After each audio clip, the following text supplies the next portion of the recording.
Ako je nekoga do sada bilo strah da prijavi zločin pa se mnogo nesreća dešavalo ili nije bilo sprečeno, možda je došlo vreme da i tome dođe kraj, jer kreirana je globalna mobilna aplikacija putem koje može anonimno da se prijavi zločin. Sa nama je Džim Fudom, šerif iz Sijetla, koji je više od 15 godina bio komandant specijalnih operacija. U svojoj karijeri dugoj 33 godine pregovarao je sa taocima, planirao bezbednost velikih događaja, bio komandant marinske jedinice i specijalista je za fizičku bezbednost.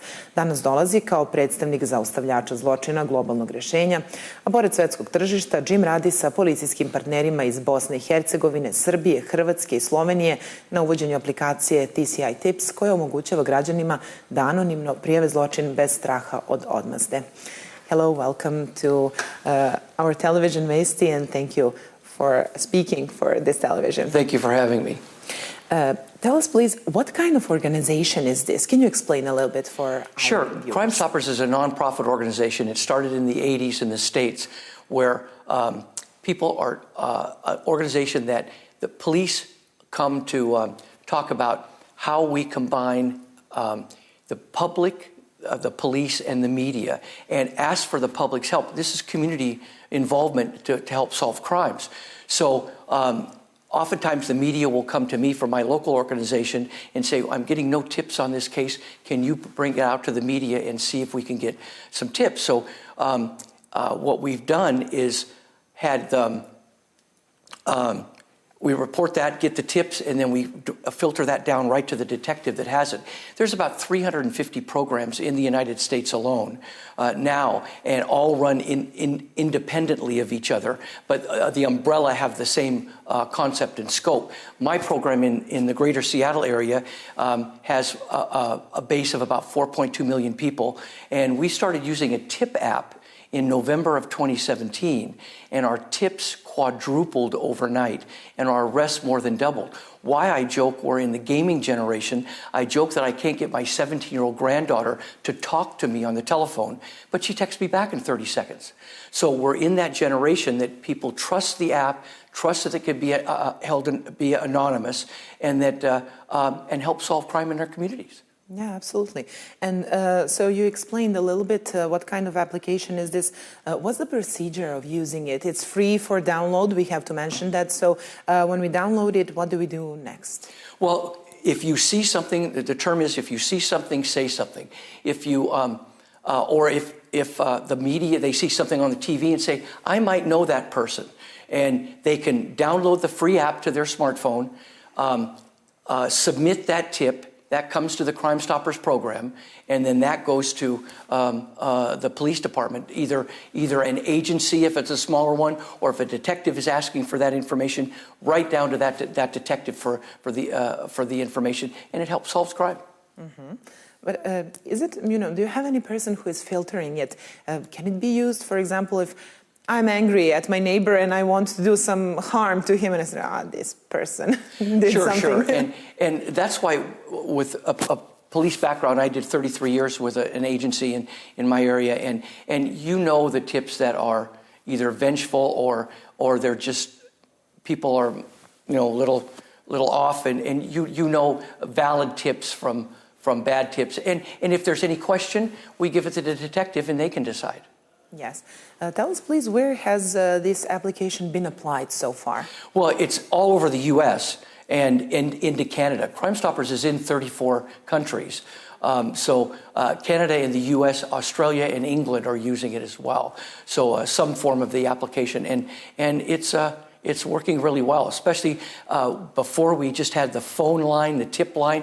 People aren't trusting that anymore like they used to. So the application is working very well. And do you have any specific case that you can tell us about? For example, the specific result in America, how did this application help? Sure. Recently, I had a double homicide in our city, and the detectives were looking for information. They were actually headed to a location to try to get some evidence. A tip came in, and I was able to call the detective and said, your suspect is at another location. Turn around and go get that. And within 47 minutes of that tip, that double homicide suspect was taken into custody. Wow. That's very interesting.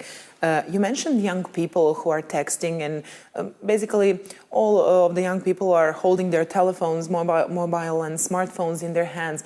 Who uses this app? Well, everybody, anybody that's you don't even have to be tech savvy. I mean, if I can do it, anybody can do it. It's very self-explanatory.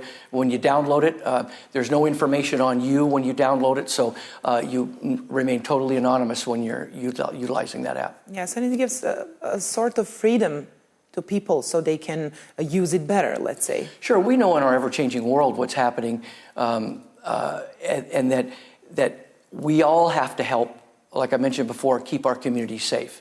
And this is one way of doing it. You can remain anonymous, no fear of any kind of retribution. And you're doing a good thing for your neighborhood. Of course. And you also mentioned that application is active in 34 countries. Yes. What are the results there? Well, those stats are taken through Crime Stoppers USA, and they filter those tips together. I don't have those stats off the top of my head, but it's working well. I've heard nothing negative. Let's put it that way. Mm-hmm. Do you have any experiences from those countries, for example, as the one that you mentioned before? Well, Canada is doing those as well, and they have some of the same issues as the U.S. You know, our firearm problem is huge in the States. They don't have more of the firearm things, but they have a lot of knife attacks and things like that they report when it comes to crimes against people. Yes, and of course we are expecting it in our country as well. Do you have any information that you can share with us? When will this app be available here? Yeah, realistically, it's going to be another couple of months. We came a little early to meet with our in-country director here, and we're meeting with other stakeholders to make sure we're all on the same page. So it should be within the next couple of months.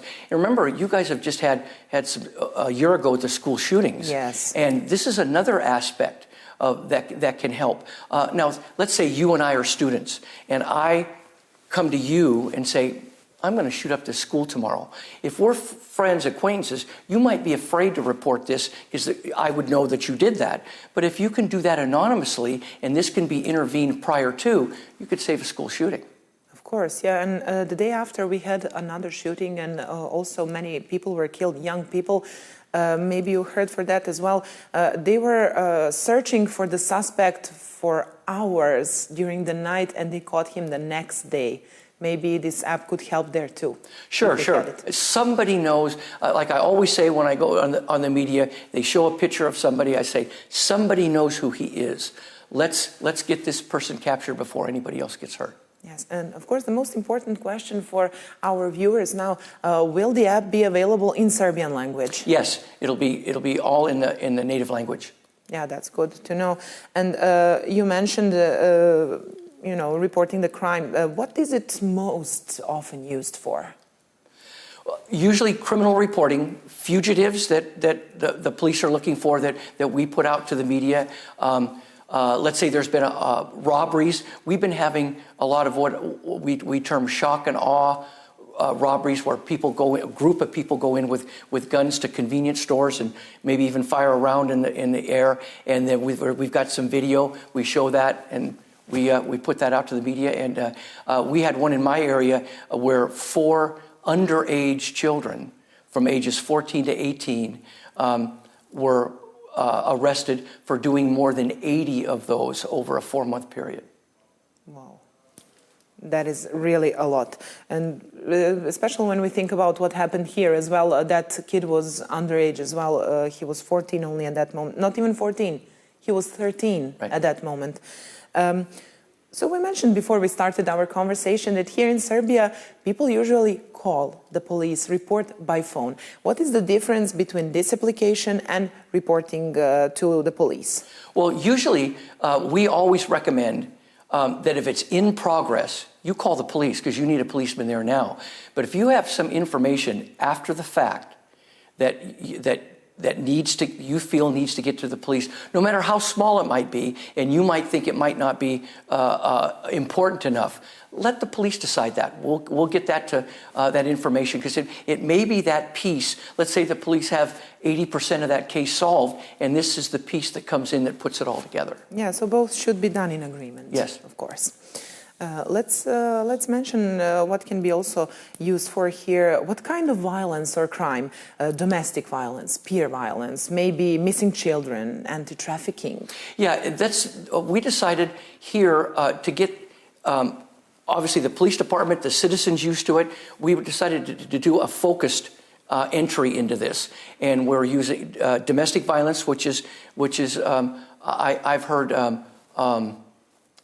prevalent here. Yes. And missing children and human trafficking. So those are the three we're going to start with, and then implement as the citizens or the police say, we want to add these crimes to this now because this part has been successful. We want to grow the scope. So we're going to leave that up to you guys. You also mentioned that you quadrupled it there in the U.S. So the role of community in implementing this application is actually very big. Yes, absolutely. Like I said, it's a partnership that we all can help keep our community safe with, say, the partnership between the police, the media, and the public. And I've just been really pleased how the media here has been as receptive to this, and I think it would be a big aspect and help in the communities. And on one hand, maybe it will help and encourage people to report the crime, but maybe, on the other hand, maybe get someone to stop committing the crime. Absolutely. And oftentimes, let's say you have robberies going on, is that this might not be their first one, and maybe you arrest them for that one and you solve another 8 or 10. That happens a lot in the States. Yes. Thank you so much for speaking for our television, and I really hope that we shall meet again soon with the results of this application and to discuss how the application is being used among our people. Sure, thank you. Thank you so much. Naš gost je došao da nam govori o najnovijoj aplikaciji gde se građanima omogućava da anonimno prijave zločin bez straha od odmazde. Mi se nadamo naravno da će se aplikacija dobro koristiti i u našoj zemlji i da ćemo ponovo diskutovati o njoj kada bude dostupna i našim građanima.